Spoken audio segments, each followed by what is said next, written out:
Wallahi, I have a very beautiful story to share, and I want all the brothers and sisters to listen to this. And if they think this is relevant, they should donate now. Once I was driving through these remote areas in the villages in Iringa. It was almost 11 p.m. at night.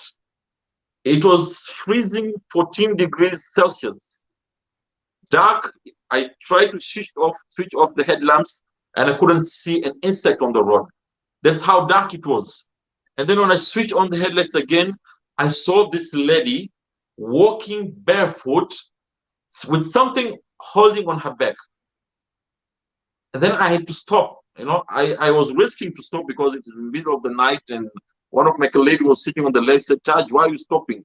It could be anybody, you could get killed, there could be burglars. So I had a feeling that she needed some help. So I stopped. And wallahi, I don't regret stopping from that day onwards. I stopped and I called this lady and I asked her in the local native language, the Swahili language. And I asked her, what's wrong, lady? Why are you walking in the middle of the night alone? And what are you carrying?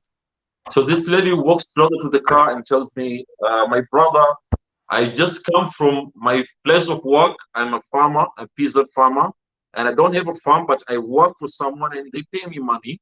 But they haven't paid me my today's wage, so I'm walking back home. So subhanAllah, I asked her, how far is your house? Can I give you a lift? She says, my house is 10 kilometers away from where I am right now. And I've just walked 10 kilometers from where you are seeing me now.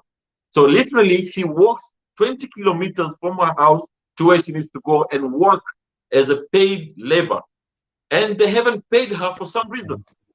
So I told her, please have a seat in my car and I'll take you to your place. So she sits in the front seat. And when I was driving by, she moved the luggage from her back and puts it in front. And subhanAllah, it was a child. Wallahi, it was a child, Sheikh.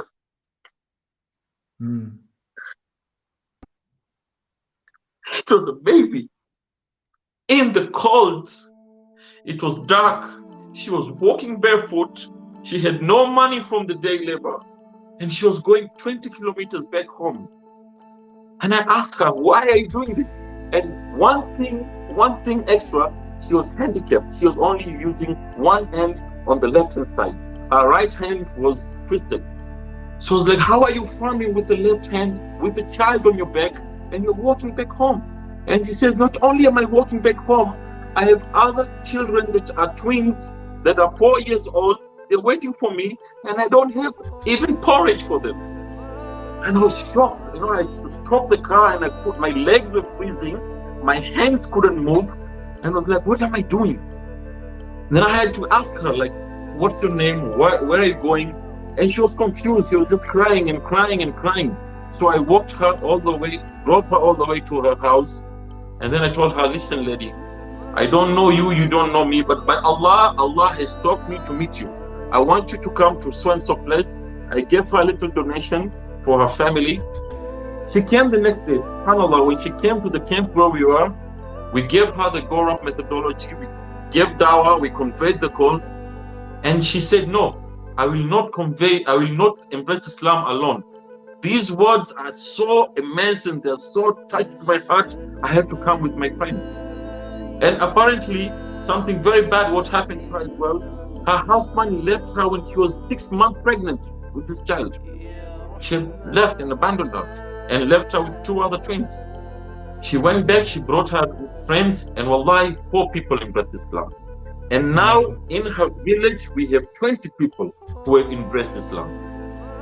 Wallahi, till this day, I say I cannot sleep if I hear someone is not taking Shahada in the village, we are not protecting him or her to the hellfire.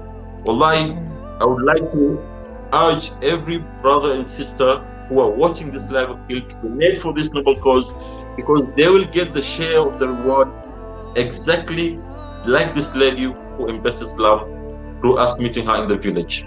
SubhanAllah. What more is there to say after that, honestly?